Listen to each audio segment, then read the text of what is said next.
എൻ്റെ ഒരു അഴിഞ്ഞാട്ടം തന്നെയാണ് ബേസിലിൻ്റെ. പിന്നെ അതിൻ്റെ ഇടയിൽ ഇതും കൂടി, പിന്നെ ക്യാമിയ റോളുകളൊക്കെ വരുന്നത് നല്ല അടിപൊളിയായിട്ട് ചെയ്തിട്ടുണ്ട്. വിനീത് ശ്രീനിവാസനെ കൊണ്ടുവന്നിട്ടുണ്ട്, അതൊക്കെ അടിപൊളിയായിട്ടുണ്ട്. കോമഡി എല്ലാം ഉണ്ട്, നമുക്ക് വരെ എൻജോയ് ചെയ്യാൻ പറ്റിയ എല്ലാ ഇതുണ്ട്. സംഭവം ഇറക്കിയിട്ടുണ്ട്. പടം പക്കാറ് മാസ് എൻ്റർടൈനർ സൂപ്പറായിട്ടുണ്ട്. ഒരുപാട് നെഗറ്റീവ് ഒക്കെ വന്നിട്ടുണ്ട്, അതൊക്കെ എങ്ങനെ? അതിപ്പോൾ എന്തായാലും ഉണ്ടാവും, നെഗറ്റീവും പോസിറ്റീവും എന്തായാലും ഉണ്ടാവും. ചിലർക്ക് ഇഷ്ടപ്പെടുന്നുണ്ടാവും, ചിലർക്ക് ഉണ്ടാവും. സൂപ്പറായിട്ട് നല്ല അടിപൊളിയായി. ഒരുപാട് ചിരിപ്പിക്കാനൊക്കെ ഉണ്ടോ? Nice film. എങ്ങനെ ഫാമിലി ഓഡിയൻസിനൊക്കെ പറ്റാതെ ഈ കോളേജ് പിള്ളേർക്ക് അങ്ങനെ ഒരു ഇതൊക്കെ രണ്ടുപേർക്ക് റിലേറ്റ് ചെയ്യാൻ പറ്റും. അടിപൊളിയായിട്ട്. Thank you. അടിപൊളി പടം, എല്ലാവരും അടിപൊളി. അടിപൊളിയാണ്, എല്ലാവരും കാണണം. അടിപൊളി സാധനമാണ്. നല്ല മൂവി, ഒരു ഫീൽ ഗുഡ് മൂവി ആയിരുന്നു. നന്നായിട്ട് ടോവിനോട് നമ്മൾ ഒട്ടും പ്രതീക്ഷിക്കാത്ത ഒരു ക്യാരക്ടറായിരുന്നു.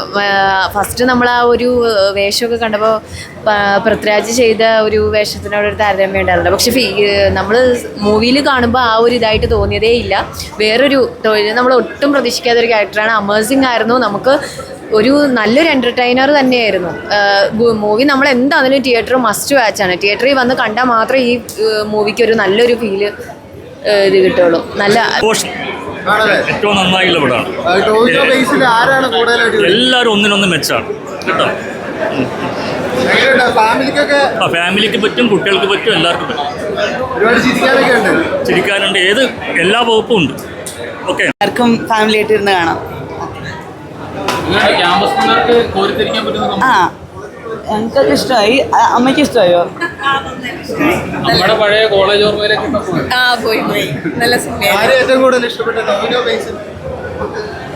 എനിക്ക് ടോവിനോട് അമ്മയോടുള്ള സ്നേഹം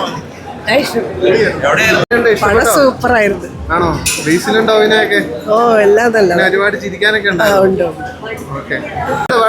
നല്ല പടം ആണല്ലേ? ബേസിലും ടോവിനൊക്കെ ഗംഭീരായിട്ടുണ്ട്. ചിരിക്കാനൊക്കെ ചിരിയുണ്ട്, ലാസ്റ്റ് രസമാണ്. നല്ല പടം. ഓക്കെ.